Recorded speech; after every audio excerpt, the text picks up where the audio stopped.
दोस्तों, भारत ने दावा किया है कि उसने पिछले कुछ सालों में बांग्लादेश को हजारों बार संपर्क किया अवैध घुसपैठ को लेकर, लेकिन अब तक कोई ठोस जवाब नहीं मिला है। दूसरी तरफ 8 मई को बांग्लादेश और पाकिस्तान के बीच इंटेलिजेंस शेयरिंग एग्रीमेंट हुआ है, जो कि भारत के लिए अगेन एक बड़ा सेटबैक है। जानते हैं इन दोनों खबरों के बारे में इस वीडियो में डिटेल में। दरअसल भारत सरकार के विदेश मंत्रालय ने बांग्लादेश को एक कूटनीतिक दस्तावेज यानी नोट वर्बल भेजा है, जिसमें कहा गया है कि सितंबर 2020 से अब तक भारत ने बांग्लादेश को 1137 से ज्यादा डिप्लोमेटिक नोट्स और 456 कंसोलिडेटेड रिमाइंडर्स भेजे हैं। इनका मकसद उन लोगों की नागरिकता की पुष्टि करवाना था जिन पर भारत में अवैध रूप से रहने का शक है और जिन्हें भारत बांग्लादेशी नागरिक मानता है। भारत का कहना है कि इन मामलों में बांग्लादेश की तरफ से कोई एक्शन लेने लायक जवाब नहीं मिला।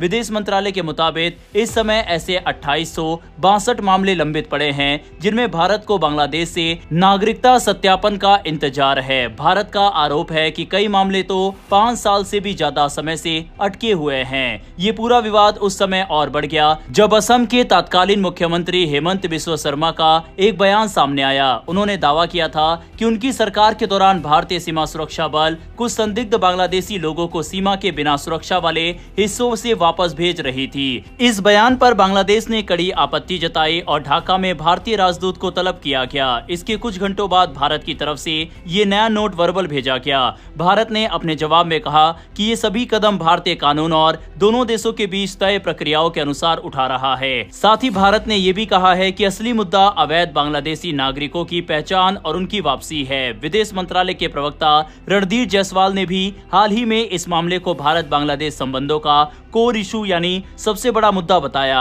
उनका कहना था कि जब तक बांग्लादेश सहयोग नहीं करेगा तब तक इन मामलों का समाधान संभव नहीं है। वहीं दूसरी तरफ बांग्लादेश के विदेश मंत्री खलीलुर रहमान और गृह मंत्री सलाउद्दीन अहमद ने कहा है कि अगर भारत की तरफ से पुश इन यानी लोगों को जबरन सीमा पार भेजने की कोशिश हुई तो ढाका उचित कदम उठाएगा। इस पूरे विवाद का रणनीतिक असर भी देखने को मिल रहा है। पश्चिम बंगाल और असम के विधानसभा चुनाव में बीजेपी ने अवैध घुसपैठ का मुद्दा जोर शोर से उठाया। चुनावी माहौल के बीच दोनों देशों के बीच ये तनाव और ज्यादा चर्चा में आ गया।